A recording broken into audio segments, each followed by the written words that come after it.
Hello and welcome back to the course on Tableau. And in today's tutorial, we will be creating a map and we will learn how to work with hierarchies. Now, if you recall, the first time we created a map was in the very first section of the course. That time we created a map of the US and we kind of analyzed how a certain store was performing across the different states of the US. Today we will be working with a map of Europe and we will spend much more time on it so that we can understand exactly how to work with geographical data in Tableau. So let's get straight to it. First thing we're going to do is we're going to save our workbook because we didn't do that last time. So we'll click Save As, Section 4, there we go.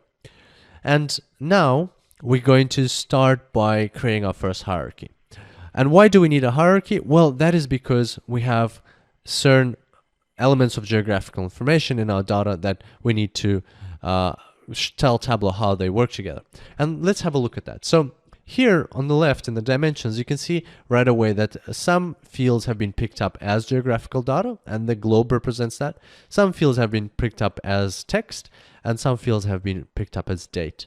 And so here we have three elements of geographical data that Tableau recognizes. It's the city, the country, and the state. Now, region is also an element of geographical data. It's north, south, central, or west or east Europe. But in this case, Tableau doesn't have that geographical or that level of geographical information or that layer. So in this case, Tableau doesn't recognize it. And that's okay for us because it's sufficient for us to work with these three. Now, at the same time, these are all elements of geographical information, but we also know that a city can only be in one country, a country can only be in one state. So therefore there is a hierarchy, a natural hierarchy there, and we have to show Tableau how it works. And Tableau is already prompting us to create a hierarchy here, and we can go ahead with that. But for now, we'll just delete this hierarchy that Tableau has prompted for us, and we'll create our own. So we'll just click Remove Hierarchy. And now we will start by creating our own. The easiest way to do it is to take any of the elements, let's say city, and drag it onto its parent element. So in this case, country. And so now we will, Tableau is prompting us to create a hierarchy called country city, but we'll just call it geography because we know that we will add more into this hierarchy just now. So if we do that, right away you can see that country and city have been moved into this hierarchy separately, away from the rest of the dimensions. So now if we take state and we also move it in here, we can put them in between, we can put it anywhere, but we know that state goes between country and city. So that's where we will put it. And now we have created a natural hierarchy for us to work with going forward. And so now what we can do is we can take country and we can drag it into our workspace. And once we've done that, right away you can see a map of Europe has appeared. So I'll just make this smaller so that we can zoom in a little bit. So a map of Europe has appeared, and the dots represent the countries that are in our data set. So there's United Kingdom, Germany, Norway, and so on. Now, you can also see this little plus sign, and the plus sign appears because there is a hierarchy that Tableau knows about, the one that we just created, and it knows that it can drill into the data further, and that's why it's allowing us to do that. So if we click the plus sign, right away you can see that instead of a dot for every country, now we have a dot for every state. So let's zoom into France, for instance. And you can see here that in every single state of France, there is a dot. And that's because we are looking at the level of granularity of state. And that's because we have state, as you recall, whatever dimensions are listed on our worksheet, that's the level of granularity that Tableau is going to be looking at. So once again, we can click this plus sign on the state, and that will drill in further into city. So now we have every dot represents a city. So we have a dot for every single city that is present in our data set. So there's Gennevilliers, there's Les Soulis. My pronunciation might not be the best, but as you can see, there's lots more dots here right now. And in fact, you can keep track of the number of marks on your chart or map, as we discussed in the bottom left corner here. Right now, there's 1001 marks. So that's quite a lot of data points. And we can already start working with this. In fact, we're going to go back one step and we will leave the map at the level of granularity of a state. So we'll just collapse that. And now let's go ahead and start working with this.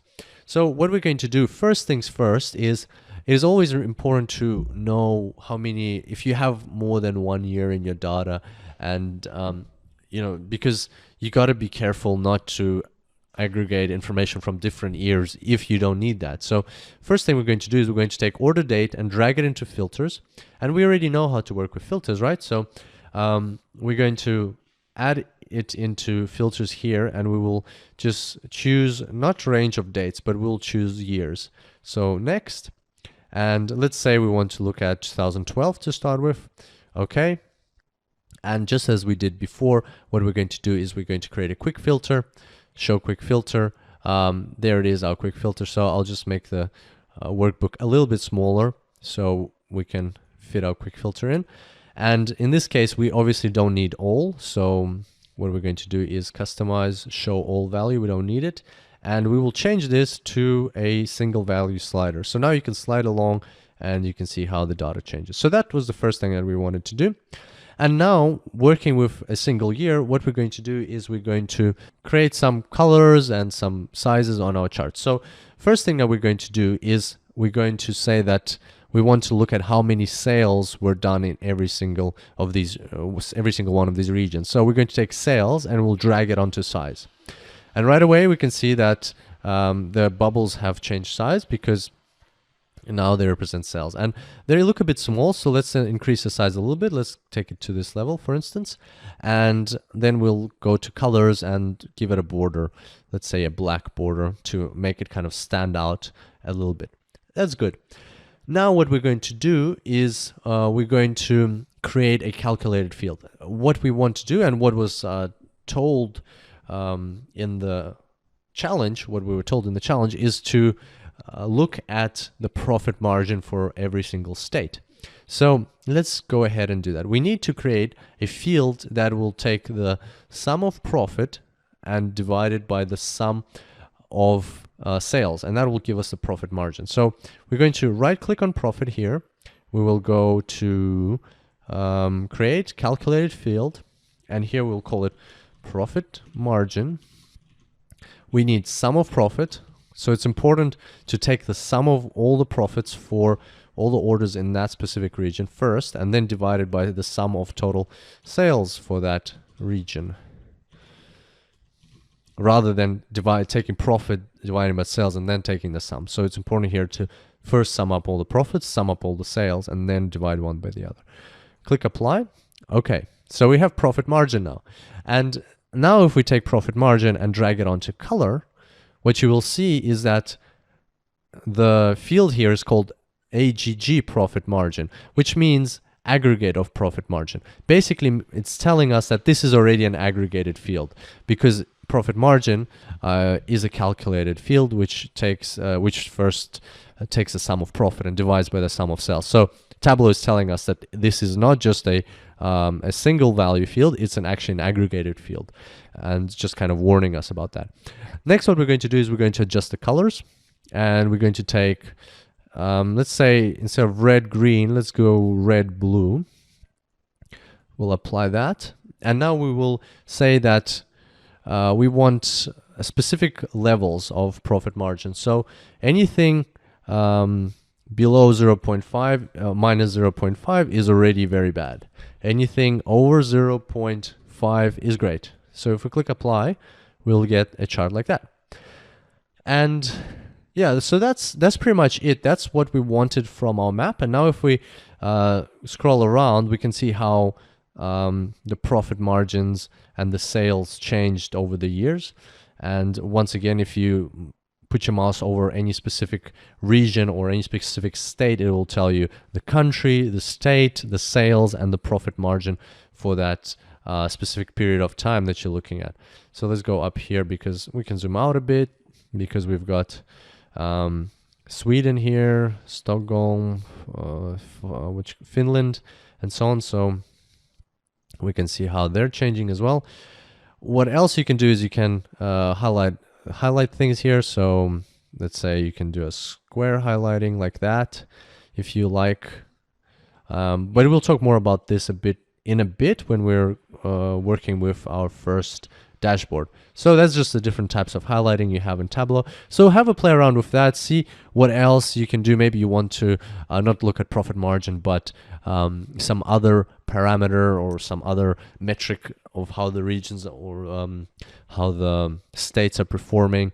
Maybe you want to drill down to city level. So here right away you can see we have many more circles, and they're still showing the same thing. So basically the profit margin for every city.